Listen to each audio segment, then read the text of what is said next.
All right. First of all, it's great to see you all. Some new faces. Very exciting. Awesome news in the pipeline, Bezrat Hashem. Today I wanna kill Santa Claus. Because I'm a little bit sadistic. Yes. I would like to crack some eggs. So the official title when we started with this was How Your Religion is Killing the Mashiach. And if that sounds esoteric and out there and having nothing to do with your life, you'll see that it actually quite does. I'm going to start by telling you a story that you already know. You're all familiar with the story. And then we'll see that there's some cracks in the story, and maybe it's not exactly what it seems. So the Jews are in Egypt. That's what we're reading now in the Parshiot, so we should all be kind of like up to date with that if we go to shul. And if we don't go to shul, then we can read it at home. The Jews are in Egypt and they're enslaved. They're enslaved. First they tax them to death, and after they take all their money, then they enslave them. That's how you do these things. You should understand that. It's very important. You can't, or you shouldn't say you can't, but it's very difficult to enslave a rich and powerful population. It's much easier to enslave people after you've already taken all their money. So you start with the money, and then you give them hard labor, and you have them build things. Not the pyramids. That's an urban myth. The Jews did not build the pyramids. When the Jews were in Egypt, the pyramids were thousands of years old. So that's just a historical farce. But they did have them building all sorts of things and doing awful backbreaking labor, and not to mention the fact that they were drowning their babies, which it turns out is a horrible thing to do. You shouldn't do that. You should not drown people's babies. It's evil, and that's what they were doing to the Jews as well. So God tells Moshe, take my people out. Go to Paro and say, let my people go. Now, where does this happen? This happens at the burning bush. I'll tell you a cool thing. It's a fun fact that for some reason very, very few people know. Do you know how to say bush, the bush in Hebrew? The bush, do you know what it's called? It's called the sneh. The sneh is the bush that was burning. And it says, the hasneh einenu ukal. The sneh was burning, but it wouldn't be consumed. Do you know where this burning bush was? Do you know where it was physically, like geographically? What its latitudinal and longitudinal coordinates were? Har Sinai. Yeah, it was on Sinai. And you scratch your head for a minute and you say, why is Har Sinai called Har Sinai? It's not named after the hospital. It preceded the hospital by a good 3,000 years. Why is Har Sinai called Har Sinai? Because of the sneh. It's actually because of the bush. It's named after the sneh. Well, why would that be? So if you look at the first conversation that Hashem has with Moshe, he says to him, take my people out of Egypt. I'm sending you to Paro and you're going to take my people out of Egypt. And Moshe says, Mi anochi ki elech el Paro. Who am I? Who am I to go to Paro? That's how you know he wouldn't have been a good pulpit rabbi. Because a pulpit rabbi would say, of course I should go to Paro. I'm the perfect man. But Moshe was thinking to himself, who am I to go to Paro? I'm just like a regular dude. And Hashem says to him, because I will be with you, and this will be for you a sign that I have sent you. After you take the Jews out, you will worship God on this mountain. Now I ask you, very simple question. If you say to somebody, I'm going to give you a sign that I'm sending you, and the sign is what's going to happen in a year and a half. Is that a very useful sign? Moshe's like, who am I to go to Paro? God's like, oh, I'll give you a good sign. After you go to Paro and you take them out, you'll worship God on this mountain. That's a very stupid sign, you understand. That doesn't make any sense. How are you going to prove to anybody that God sent you if the sign happens after the action? It would be like me saying to you, we're going to stand on the precipice of the Grand Canyon, and I say, jump. So you're crazy, jump. I'm going to fall. No, don't worry, you won't fall. And here is the sign that you won't fall. When you land on the other end, I'll give you an ice cream cone.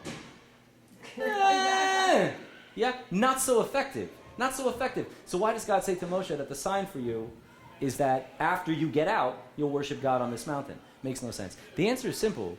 The sign is not a proof that God is sending you. It's not going to work on anybody. I'm telling you, I'm responding to your question. Your question is, Mi anochi ki elech al Paro. Who am I to go to Paro? And God says, oh, I'll tell you. I'll tell you. After you take the Jews out, you're going to worship God on this mountain. How is that a sign? Because the meeting place of God and the Jewish people is going to happen where you and I had our first date. So, v'zelach ha'ot, this is for you a sign, ki anochi shlachticha, that I send you specifically, that it's about you, Moshe. I want you, not anybody else. Hashem loved Moshe. He's not just like some guy with a beard. God needed a Merlin, and he happened to be in the area, so God's like, you go. No. It was intensely personal. But in any event, so Hashem says to Moshe, take my people out, and obviously Moshe's like, no. I don't want to. I'm not the guy. So first he says, who am I? And God says, no, really, you should go. You know how long they argue? They argue for a week. For 7 days they argue.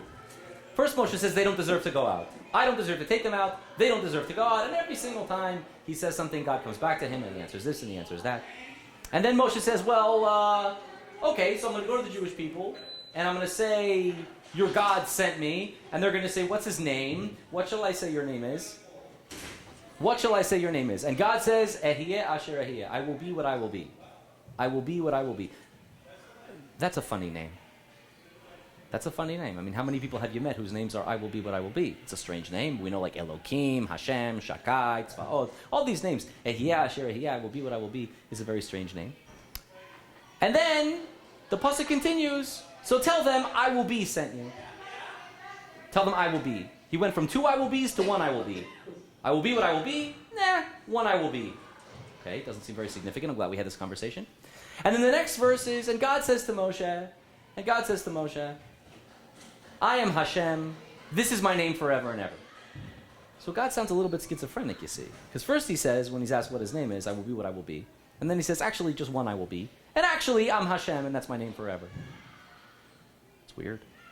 Okay. But that doesn't do it for Moshe. That's not enough. Moshe says, they won't believe me. They won't believe me. I need signs. Give me signs. And God's like, oh, okay, well, I have a stick trick. You know about the stick trick? It's a great trick. You take your stick and you throw it down and it becomes a snake. It's very compelling. If you ever want to convince anybody that God sent you, throw a stick down, have it turn into a snake, and they'll all believe that God sent you. God's like, okay, so he does that trick. And then he does another trick about putting his hand into his shirt and it comes out with sarat. It's kind of like a skin disease, some kind of leprosy-ish sort of disease. Everything that Moshe comes up with, God says, hello, hello, we still have some chairs. And if not, I can always give you my broken ankle chair. And finally, after a week of arguing back and forth, and after every single thing that he says to, that Moshe says to God, God responds with an answer. Finally, Moshe says, you know what? I don't speak well. I'm not a good talker. Lo ish dvarim anochi. Gam etmol, gam mishilshom, gam miyaz dabarche al avdecha, ki kvad pe ukvad lashon ani. I'm not a good talker. Everyone knows Moshe had a speech impediment. He was a stutterer. Moshe was a stutterer. Can you imagine a rabbi who stutters? I mean, the speech is long enough already. Can you imagine if the rabbi was a stutterer? It would be never-ending. Never-ending. He says, I'm not a man. Send someone else. I'm not a man of words. To which, of course, God says, who do you think gave people a mouth? Like, you're talking to God. Go. And Moshe still won't have it. And Moshe says, please, God, just send anybody else. And then God gets pissed. God gets angry. And says, you're going. Andale. And that's the end of the conversation. Marvelous. So Moshe goes to Paro. First he goes to the Jews, and he shows them the signs, and he does the snake trick, and he does the skin trick, and he, juggled some Harlem Globetrotter basketballs, does all sorts of tricks, and the Jews are like, wow, yay, Hashem is finally taking us out after 200 years of awful slavery in Auschwitz. And then he goes to Paro, and he says, thus saith the Lord, let my people go. And we all know what Paro says, right? No, I will let them go. But you see, Paro was smart. He knows how to deal with a labor union. Paro doesn't just say no. You know what Paro says? Triple the workload. They're lazy. So make them work harder. So what do? Instead of just giving them the material of the bricks and having them lay all the bricks and build the cities, now they have to make the bricks themselves. Now you can imagine if you're already enslaved. That's not a 9 to 5.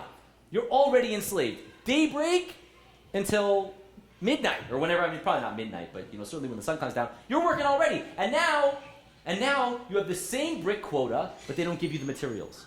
So the Jews start getting beaten because they're not hitting the quotas. So the Jews go over to Moshe.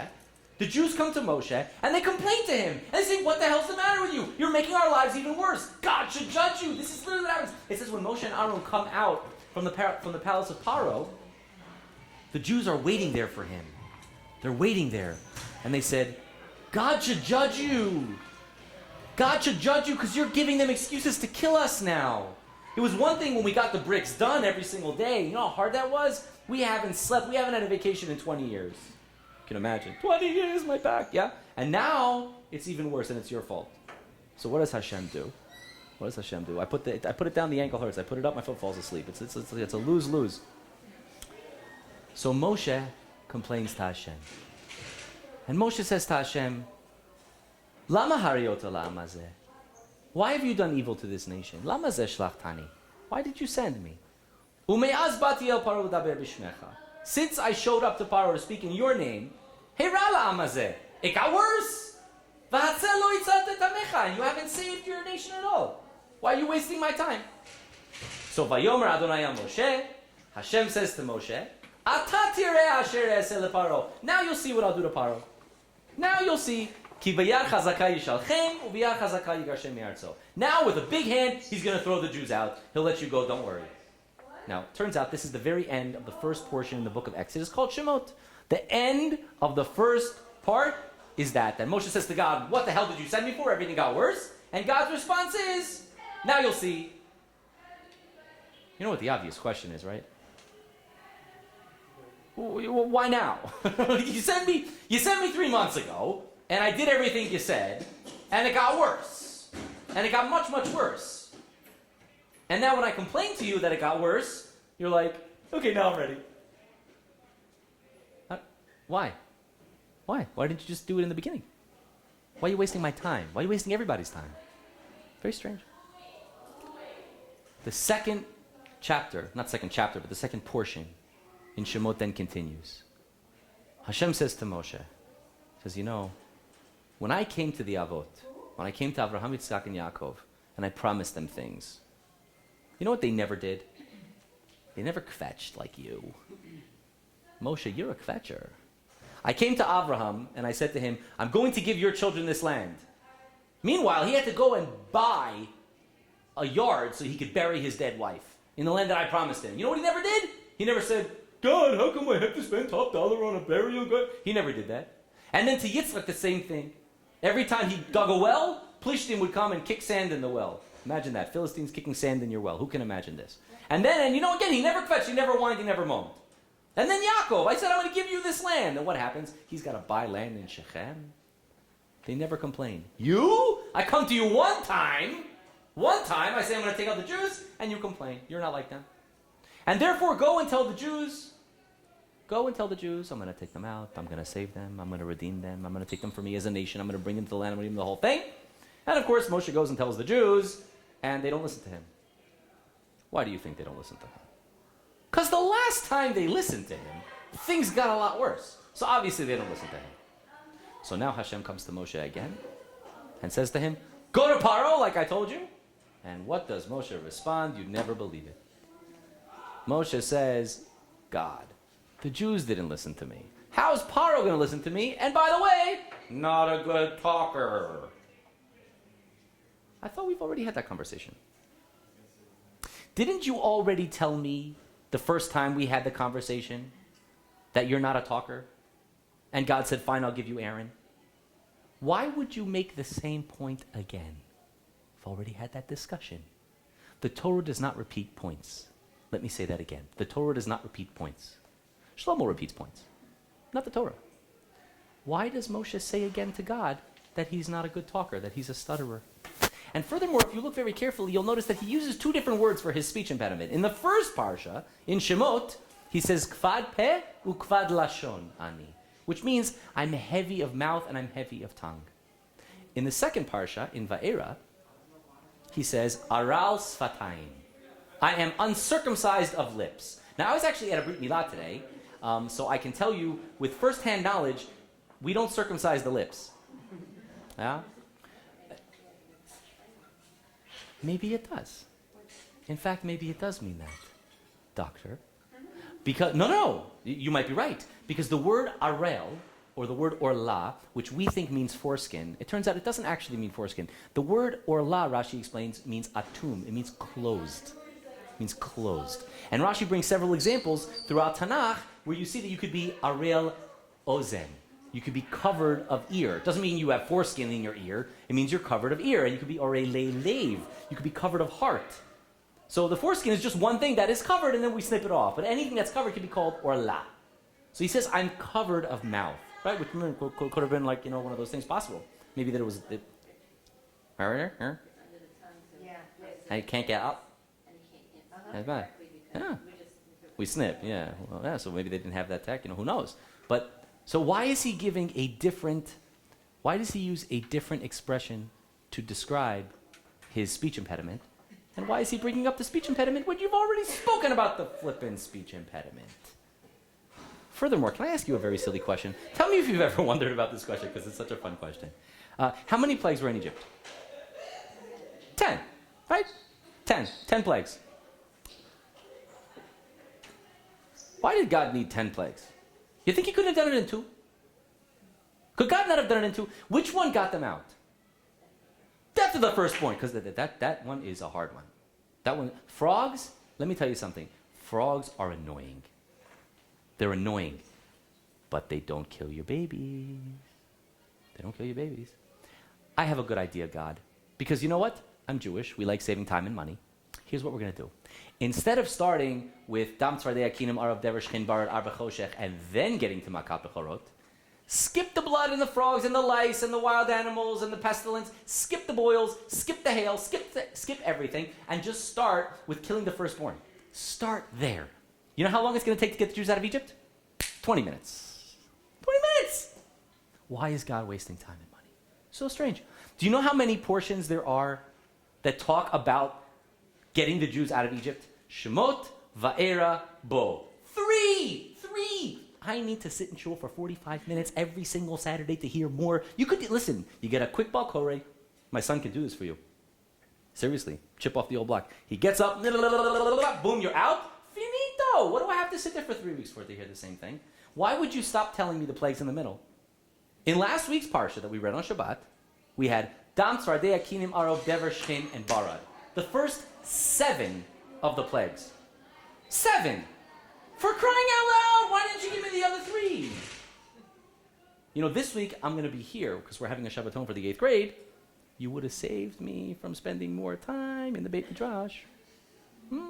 Right? I mean, listen, between you and I prefer the Kiddush. I do. Kiddush is more fun than davening, said everybody who's not lying to you. So why would you cut it in the middle? Okay.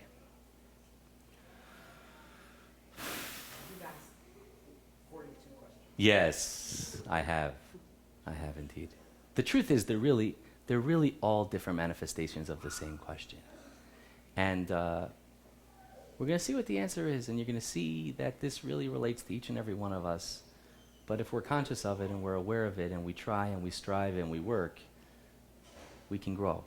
Because Rabbi, yes. that he was trying to convince not only Pharaoh, but the Jewish people as well, as they not all of them left. That's true. Well, it's interesting that you should say that. So what Bettina's bringing up is that not all of the Jews left. There's a very famous midrash that says that 80% of the Jews died in Egypt in the days of darkness. You know what? I'm going to do this for you on a tangent for 180 seconds because it's very worth it. It wasn't going to be part of the class, but we'll do this. It says in not this week's portion that we're going to read on Shabbat, but next week's portion, which is Bishalach, it says, V'chamushim alu b'nei Yisrael me'eretz Mitzrayim, that the Jews left Egypt armed. Armed, v'chamushim, the word chamushim means armed as in with weapons. However, the term you can't possibly ignore, that the term chamush also sounds a lot like 5, chamesh. You know why this book is called the Chumash, right? Chumash doesn't mean Bible. Chumash means 5, because Bereshis, Shemos, Vayikra, Bamidbar, Devarim. There are 5. That's why we call it the 5. So why is it 1? Why 5? So the Midrash says because only 1/5 of the Jews left. 80% of the Jews died, and Rashi explains something in the Midrash in the days of darkness. 80% of the Jews died in the days of darkness. So the Midrash says, well, why did they die in the days of darkness? Because that way the Egyptians couldn't tell. Because they were all, they couldn't see anything. So when the Jews were burying the other Jews who died in the days of darkness, it wouldn't be embarrassing to the Jews that, hey, the Jews are dying too. Now, let me ask you a very stupid question. 80%, thank you, right? Give me a break. Let me ask you a stupid question. You don't think the Egyptians would notice? Where'd they all go? 80% are gone, and you don't think they're going to notice that something is amiss? Yes, maybe Egyptians aren't so good at counting. I assure you they're very good at counting. Maybe it was really death, it was just conversion. I agree. Yes, according to the Midrash. Again, the Midrash is metaphorical. It's not literal.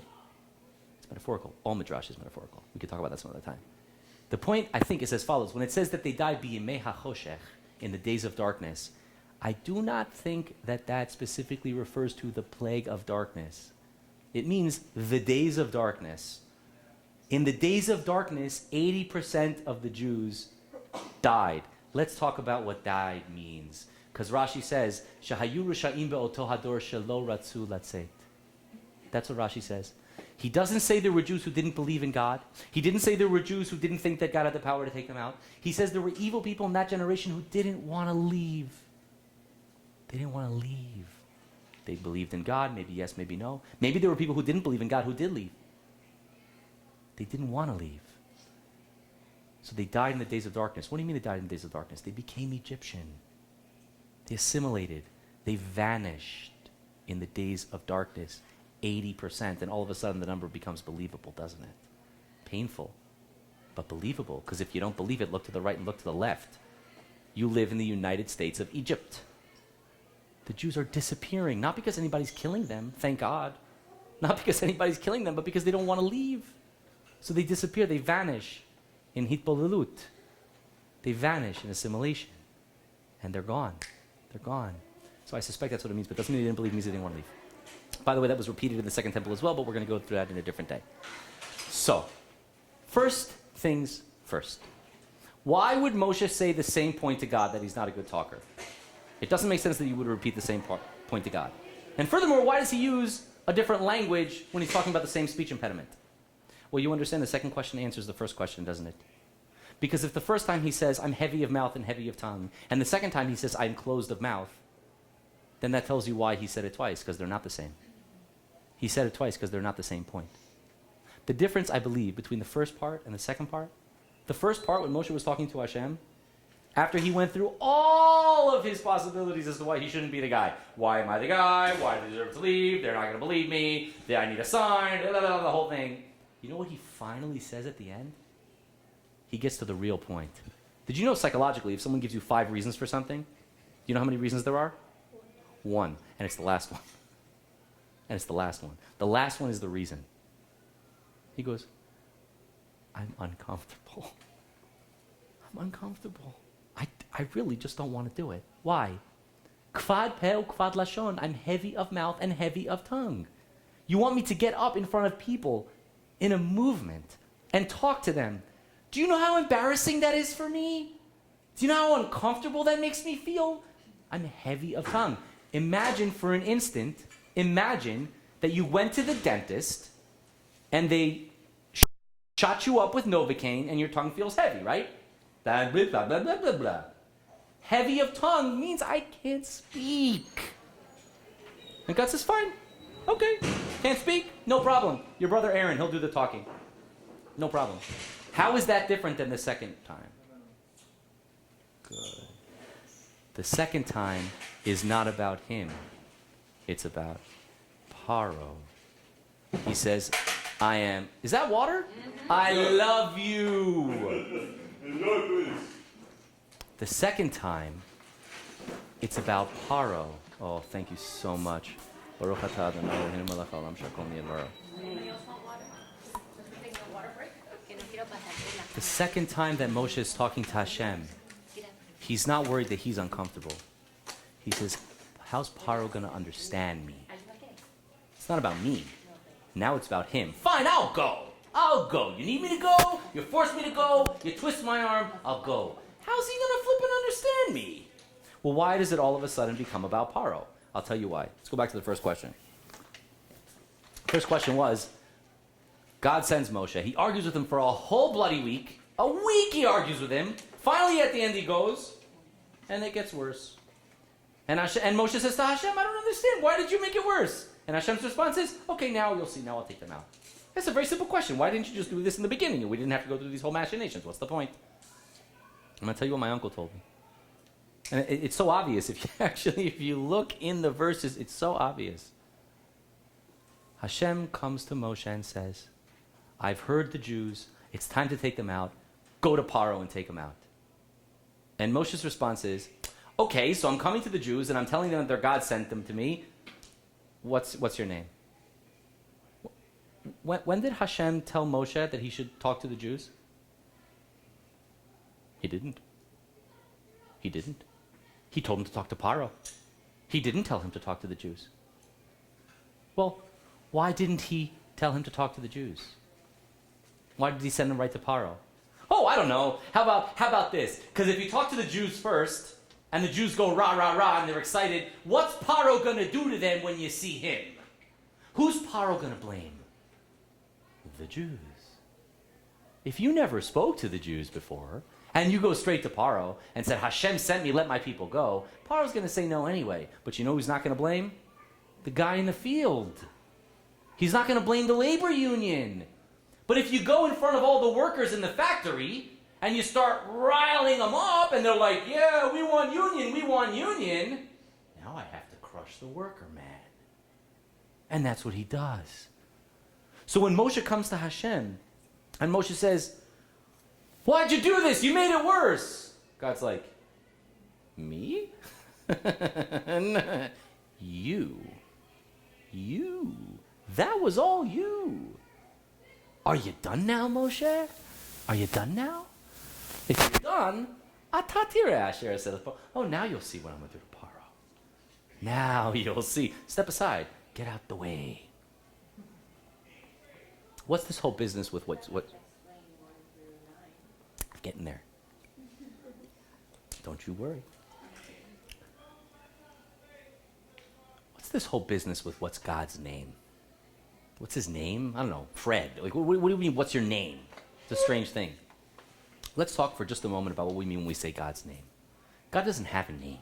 A name is a definition, is an essence. It's the essential properties of something. That's what a name is. That's why, by the way, in the Torah, all the names of the people describe the roles of the people. You really think Moshe's name is Moshe? Did you think that? Did you think his name was Moshe? Yeah, who gave him that name? The daughter of Paro gave him that name. That's not his name. Here, how about this? Tutmos, Ramos, Rameses, Moshe. It's an Egyptian king name. It also happens to mean, in Hebrew, to be drawn. Because he was drawn out of the water, wasn't he?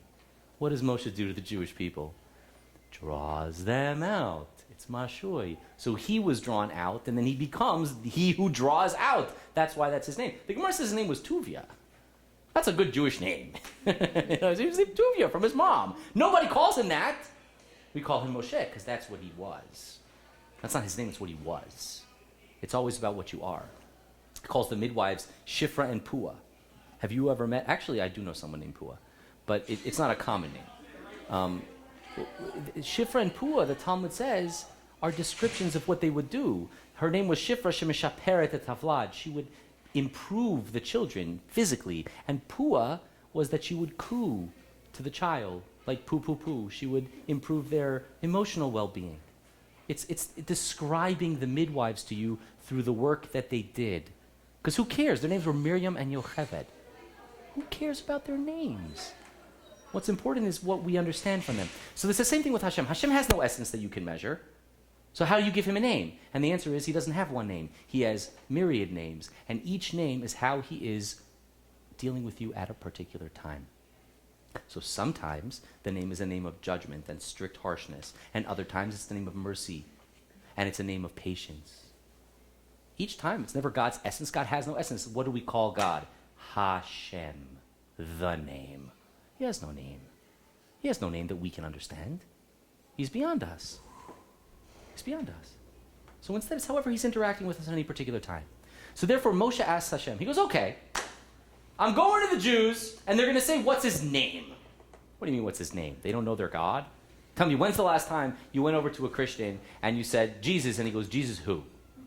So what do you mean, Jesus who? Jesus Christ. He knows who. He knows who. So what do you mean the Jews are going to ask me, what's your name? The Jews are going to ask me, what are you doing now? That's what they're going to ask me. They're going to ask me, what are you doing now?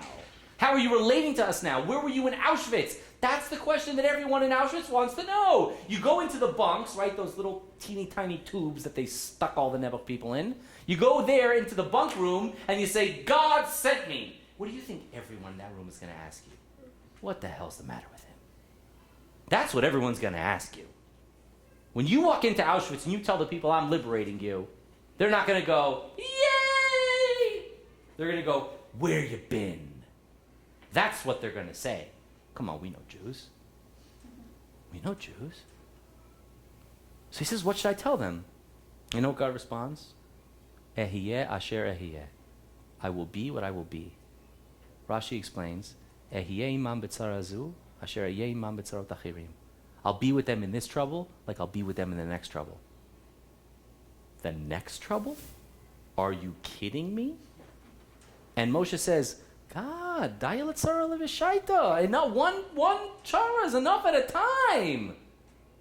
And God says, okay, one ehiyeh. You want to know why in the same sentence God says, I will be what I will be? I will be.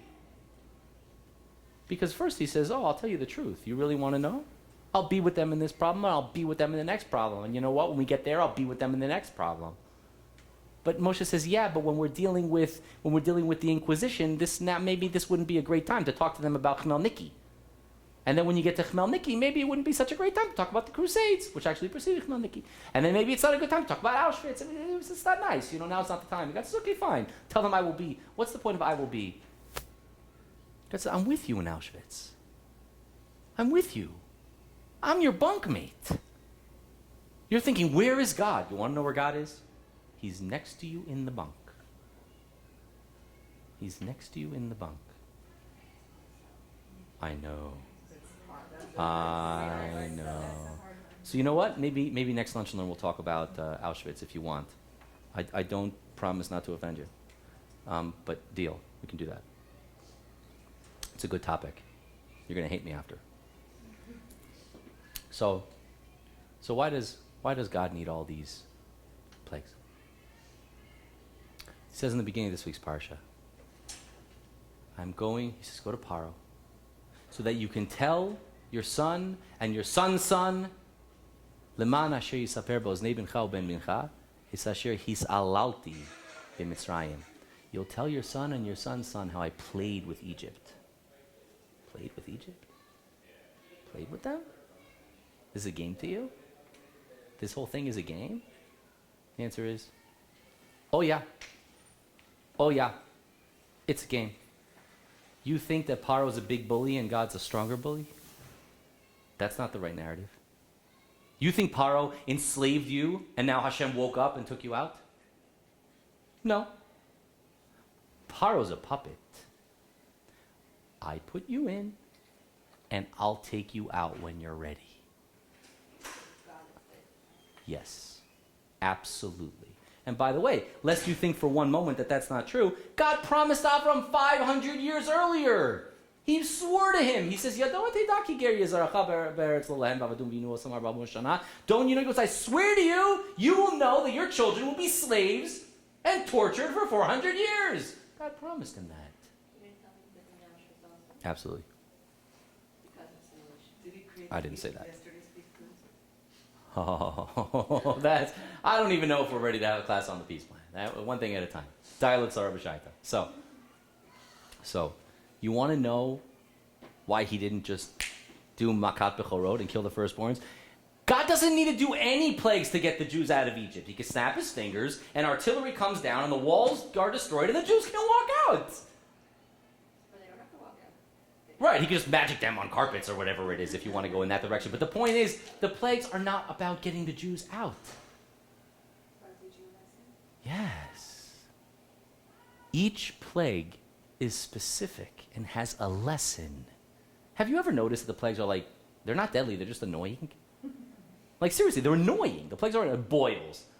Nobody wants boils, but okay, get some cream. It's not the end of the world. And frogs, incredibly annoying. Incredibly annoying. But again, nobody ever died from frogs, right? It's not the end of the world. Lice, it's itchy. But I promise you, I have a daughter, yeah? I've dealt with lice, okay? It's not, whatever. 100%. 100%, and they are. So, the point is that each one of them is a lesson. And by the way, if you look at them very carefully, you'll notice that the first 3 happened from underground, and the next 3 happened on the ground, and the next 3 happen from the air. Just saying, there's a progression. So God is, interesting, isn't it? So God is telling you, it's not only about getting the Jews out. It's about teaching a lesson to the world that I am Hashem. You want to know why the Parsha cut in the middle last week? Because there's something that happened after the 7th plague.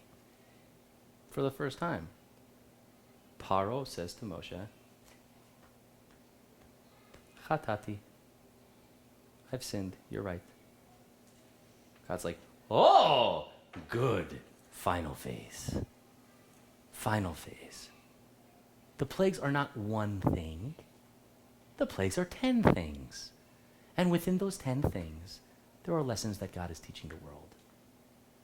Now, that's why there's a progression, and that's why they stop when they stop, and that's why they're in the order they're in. Now, ultimately, it's all about one thing, which is that God says, I am Hashem. But that's for another time. So if you want to go back to the beginning, oh, that's exciting. How loud can we be? Baruch Hashem. That means they're happy. You know, my grandfather, Shalom, used to say, happy kids are loud kids. It's true. It's true. It says you see a little kid and the kid is very silent, you should worry. So, when I grew up, and I'm sure when you grew up, and your kids probably experienced the same thing, they go to school, and it's all, we want Mashiach now, we want Mashiach now, we want Mashiach now, yay! Right? Oh, Mashiach, Mashiach, Mashiach. And how are we going to make Mashiach come? Oh, I'll tell you, it's very easy. All you have to do is put on tefillin. If you put on tefillin today, Mashiach's going to come. And if you go to Lincoln Road, and you want to go to a pub, there's a guy outside who puts tefillin on you, and Mashiach will come. And to this guy, it's not about the tefillin, it's about keeping Shabbos. If only, they taught me this in school, I promise you. If all the Jews would keep one Shabbos, Mashiach would come. Spare me. Spare me. You know who made this mistake the first time? Moses. God says to Moshe, it's redemption time. Go to Paro and tell him X, Y, Z. And Moshe says, okay, so I come to the Jews and I say to the Jews, was Moshe not listening? The answer is, well, yes and no. He was listening, but he already knew how things had to go. You know how things have to go? If we're going to take the Jews out of Egypt, we need a movement. Populism. We need everyone to have matching t-shirts. And God's like, no. That's you. That's not me. That's you. You think you need a movement. You think you need this organization and that organization and this mitzvah. And if only you do this, it's going to be a skule. And if the rabbi comes to town, you give him a $50,000 check and everything will be good. That's you. That's not me. That's you. Your religion is killing the Mashiach because you've already decided what box to shtup him into. You've decided that this is what Mashiach looks like. This is what redemption is. This is how it's all going to be fixed. It's all going to be fixed if only we would do this in the United Nations. If he would say this in the United Nations, everything would be good. If only we use this weapon system, and if only we responded to this attack in this way, and if only we would hire this politician and get rid of that one, then everything will be okay. That's you. That's you. You decided what it looks like. And because you decide what it looks like, you get a false start. Right? Well, yeah, you're delaying it. False start on the offense. It's a 5-yard penalty every time. Every time they're going to throw that flag. Every time. Get out of your own way. Get out of your own way. You're killing it because you've already defined it. Now, if you think this is solely a religious thing, then you don't raise children. You don't raise children. Because we've all decided that this is what the children have to do. This is what they have to do. In order for my kid to have a good life, she has to go to this school. This is the college she's got to go to. If she doesn't go to this college, then she's a failure in life. She has to go to that school. And in order to go to that school, she's got to get such and such grades on her SATs and ACTs. And in order to get those grades, she has to have so many tutors. And she has to be in this honors program, in this AP course. And she has to do this and she has to do that. Who decided that? You did. You decided. Like, I mean, listen, I'm a teacher, right? So I'm in the classroom. I'm in the classroom. And more importantly than being in the classroom, I hear when the kids talk to each other, okay? The pressure that some of these kids feel when they're 14 years old is astounding. Because I'm 38. And I'm like, listen, you live a little, You live a little, right? And you go through times, and there's easier times and harder times, and pressures. Pressures. And you look at a 14-year-old and you're like, that kid's got no pressure in the world. Right? This kid should just be happy floating on a cloud all the time because they've got nothing to worry about. Oh my God. Oh my God. Why? Because you've already defined it. That's you. Tell me something. What about marriage? What about marriage? That's easy. You defined it. This is what it is. This is what marriage is. How do I know? I saw it in a movie. I read it in a book. I know this is what it is. So this is what you're supposed to get me. And this is what you're supposed to do. And this is how you're supposed to act. And then if you don't do that, you're disappointing me. You're letting me down. You're letting yourself down. You're letting the family down. And even if you don't say it, I saw that episode of Sex and the City, and your friends say it to you. He didn't get you flowers? Oh my God. Expectations. This is what Geula is. This is what redemption is. And then if it doesn't go that way, something's wrong, something's broken, something's bad. We set ourselves up to fail all the time because at initio we define success with a matrix or a rubric that's completely of our own engineering and has nothing to do with the truth. We made it up. And even if we don't think we made it up, the society and the culture that we live in made it up. And we expect it. And the pressures that puts on ourselves, emotionally, financially, spiritually, physically, they create stress. They create stress. And things start to break down. So, one of the very first lessons that we can learn from Moshe Rabbeinu is, oh, you done now? You done defining what has to be? Now step aside and let Hashem run it. You don't have to make it one thing. You don't have to define it. The things that you believe and take as gospel are destroying what could otherwise be beautiful. Have an amazing day, and thanks so much for coming. Much love. Oh yes, and questions. If you have questions, we could, of course, take questions now. And next time we're going to talk about Auschwitz. Then you completely destroyed, What have I destroyed? Fate versus your own control over destiny, or are you just going to believe that destiny is played out already? No. What I'm saying is that, yeah. Say it again louder. Right. Does destiny run you, or do you run destiny? Yes. There is already. It's already defined. The plan is already there. Just get away. Mashiach is going to come when God is going to come. Mashiach is going to come regardless of what any of us do or say. Good. So the answer is no. You are 100% in control of inputs. What you are not in control of is outcomes. And therefore, you should only concentrate on inputs. If you think it has to end up here, it just doesn't. So that doesn't mean, so then I'm just going to sit back and do nothing and smoke a cigar all day. That's your input. You are 100% in control of your input. But what comes out of your input, you're not in control. I'm saying that the effect is outside of the control of your soul cause. Because you see such a myopic... Correlation to effort and outcome. Massive correlation. There's a massive correlation, but by defining it that it has to be this way, you'll see that oftentimes it's so funny, right? Because why do humans have this fallacy? It's really like a gambler's fallacy almost. That you say, okay, I know I need to get here, and in order to get here, I have to do these inputs. And then you do those inputs, and you don't end up there. And you're like, I don't understand. Didn't it follow? And the answer is, yes, that did follow. If the only inputs that defined that outcome were these 7 defined inputs. But there's 800 million defined inputs that you completely ignored. Because humans have a bias of only accounting for what they see. That's the problem. So 100% there's a causation of inputs and outcomes. But you don't see 90% of the inputs.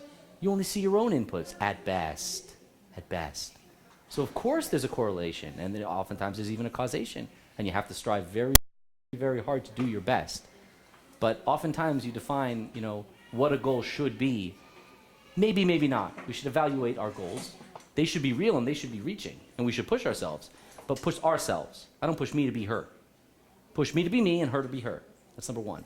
And number two, what will sometimes happen is I'll push myself and I'll grow and I end up in a place which was not where I thought I would end up. And the answer is, that might not merely be okay. That might be a heck of a lot better than okay. Might be great. Great. And we agonize over these things. You also have to account that you have people around you that influence Yeah. your path. Huge. It's not just you. It's not just you. Right. So we think, oh, well, these are the things. But they're never just those things. Never. What was it? I think it was Mike Tyson. Everyone's got a plan till they get punched in the face. Right? And then MacArthur said, I think, the same thing, right? He's like, no plan survives contact with the enemy. Because you have your plan, but you didn't take into account that they also have a plan, and their plan is going to screw your plan, and it just is what it is. I think it's also important to pay attention to the intentions that you have in your input, because a lot of people don't. I think there's No a doubt. lot of intentions. Because after all, the outcome isn't the way you expected it. You know exactly, but you're happy with at least what you put in, no matter what the outcome. Intentions matter a lot. They don't buy coffee at Starbucks. But what they do buy is relationship. They do buy relationship. You could buy a coffee, but not a relationship. And they're different, right? Each one has its own plane. Yeah. Why did Hashem fix Moshe's stuttering? Right? Why didn't Hashem fix Moshe's stuttering? Well, obviously, let's take this in a structured way. If Hashem didn't fix Moshe's stuttering, then obviously he didn't want to. Right? He didn't want to fix his stutter. He had him born with a stutter, if stuttering was the impediment, whatever the speech impediment may have been. Right? Well, why? The obvious answer would be because we don't want to make it about Moshe, the great sociopathic speaker.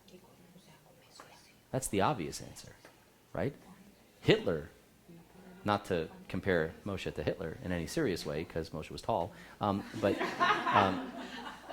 he was an unbelievable speaker. If he was a crappy speaker, he wouldn't have gone anywhere. It couldn't be about Moshe, the great orator.